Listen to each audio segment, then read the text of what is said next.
เมื่อสุขะฮุตกว่านั่งเขาเสือนปลอกแต่หมดนึงก็เอา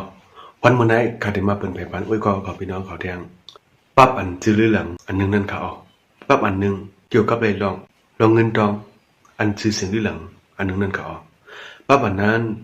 เป็นผู้เตรียมลิกก่อนชื่อว่าโรเบิร์ตกิโอซากิเตรียมไว้ Rich Dad Poor Dad นั่นเขาเอาผู้เตรียมลิกก่อนไหนเนี่ยมันเตรียมไว้ปั๊บ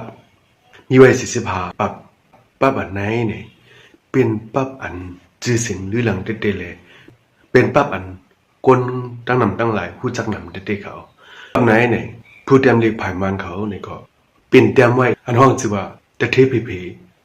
เสียพีพีนี่นั่นเขาภายใต้เขาก็ยังตีเรียบเป็นเตรียมไว้เอาค่ะไว้เสร็จปั๊บอันไหนออกมาเนี่ยคนเขาขาตั้งนำตั้งหลายเนี่ยผู้ลองการเงินเหตุการณ์มาผู้ลองการเงินมาผู้ลองเงินดองมาเพราะก็นั่นคือเดมากมีหลีเป็นนั่นเนี่ยถูกลีเฮ็ดเจออันวันนั้นก็ไหลไปวนมาตั้งนำตั้งหลายนั่นเขาเนื้อปั๊บไหนเนี่ย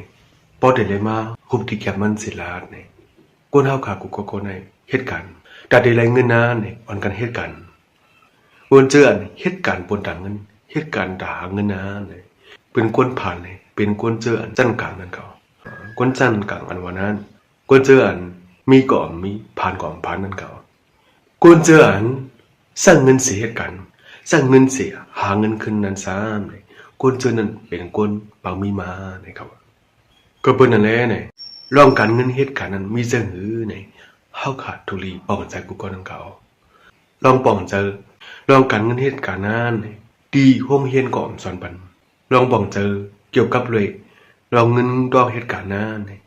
กวนเฮาขากำนำมีกวนเฮาขากำนำในมีปิญญาอันเกี่ยวกับเลยลองการเงินเหตุการณ์ก็เบิ่นนั่นแหละเนี่ยเพราะว่าเฮาขาผู้ลองการเงินเนี่ยเพราะว่าเฮาขาหมอเอาเงินเหตุการณ์สิหาเงินขึ้นเพราะว่าเฮาขาเอาเงินนั่นเฮ็ดให้หาเงินขึ้นไหลเนี่ยเฮาขาจังก้อยเป็นผู้มั่งมีมาไหลเนี่ยผู้ดำริก็ในแต่ดังนั้นเนี่ยป้ายวนในมาเขาปิญญาอันป้องเสนอลองการเงินเหตุการณ์นั้นเนี่ยคนเฮาขาผู้กี่เด็ดที่โรงเรียนก็สอนปันกวนเฮาขากำนำในกว่าวันจะหือเนี่ยกว่าสอนเฮ็ดเฮากัดเขียนเพราะก็เอาจุมคู่อันนึงยาวอันนึงเพราะอะไรจุมคู่อันใหญ่อันลงมากว่าหาการสิเฮ็ดเพราะว่าเหตุการณ์เนี่ยเฮาขาดแต่เงินเดือนเนี่ยเงินเดือนเฮาก็ตีข้ามเนี่ยกวนเฮาขากำนำอ้วนจังไหนเขา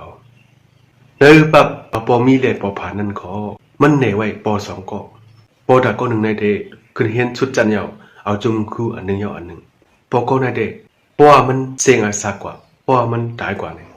คู่ของเงินคำอันมันหาไว้นั่นมันนำจากไปปันลูกหลานมันตั้งนำกลุ่มใจตาลองนุ่งลองกินลองอยู่สิหมดกว่าได้เงินหัวเรือนมาปอยก็ใจซ้อมลองอยู่ลองกินลองนุ่งสิ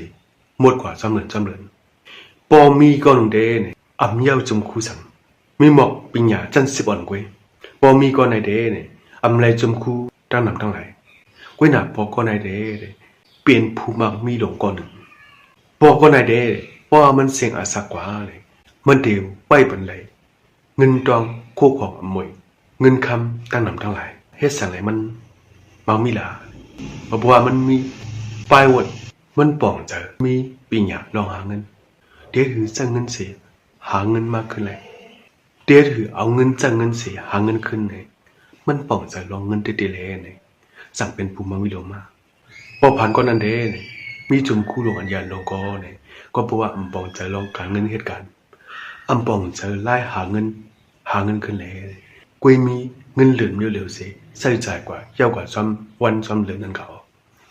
เนื้อปั๊บไหนเนี่ยมันแตกเนื่องไว้ปอผ่านเลยปอมีนั่นเขาเป็นคนขัดเขียนในลิกไลน์สิเย้าจุ่มเข้ามาอัญญาโลกอยาวเนี่ยเพราะว่ามีป้ายวนเพราะว่ามีปิญญาเกี่ยวกับรายลองการเงินหู้ลองการเงินเหตุการณ์หมอจ้างเงินเสียหาเงินมากขึ้นหลายเนี่ยสัตว์ปันเฮาขาขอดีเหมือนเก่าเลยสัตว์ปันเฮาขาขอเตรียมช่างอ้วนหลอดไหลในการเงินเนี่ยผู้ดำเด็กดำในไว้เขาเพราะเอาก็ เพราะว่าเฮาค่ะใครลดแล้วในการเงินซื้อนี่เฮาค่ะเลยปองจะลองกันเงินลีๆแลนี่เฮาค่ะเลยหมอจังเงินสิเฮาเฮ็ดการปันเฮาเลยเฮาค่ะเลยหมอจังเงินสิเฮาหาเงินมาปันเฮาเลยนั่นค่ะออกค่ะได้เป็นฮูฮูเพลดีเก็บในปับ rich dad poor dad นั่นค่ะวิดีโอในเดมีหนังนะก้อยค่ะ